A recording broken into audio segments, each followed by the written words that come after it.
Good morning, welcome to T news. బులెటిన్లో ముందుగా headlines చూద్దాం. ఇవాళ పార్లమెంటు ముందుకు కేంద్ర వార్షిక బడ్జెట్ 8వ ప్రవేశపెట్టనున్న ఆర్థిక మంత్రి నిర్మలా సీతారామన్. ఏడాదిలోనే కాంగ్రెస్ సర్కారుపై ప్రజల్లో తీవ్ర వ్యతిరేకత, మళ్లీ వచ్చేది బీఆర్ఎస్ ప్రభుత్వమే అన్న కేసీఆర్. నెలాఖరులో భారీ బహిరంగ సభ నిర్వహిస్తామన్న కేసీఆర్. పోరాటాలకు బీఆర్ఎస్ శ్రేణులు సిద్ధం కావాలని పిలుపు. బీఆర్ఎస్ సర్కార్ హయాంలో తెలంగాణ జిగేల్, కేసీఆర్ పాలనకు కితాబిచ్చిన కేంద్ర ఎకనామిక్ సర్వే. ఫిరాయింపు ఎమ్మెల్యేలపై చర్యలకు ఇంకెంత టైం కావాలి? అనర్హత పిటిషన్లపై అసెంబ్లీ కార్యదర్శిని ప్రశ్నించిన సుప్రీంకోర్టు.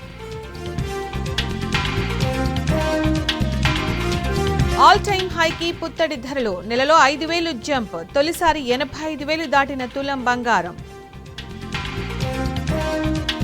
4వ టీ20లో టీమిండియా విజయం, ఇంగ్లాండ్తో 5 మ్యాచ్ల సిరీస్లో 3-1తో ఆధిక్యం.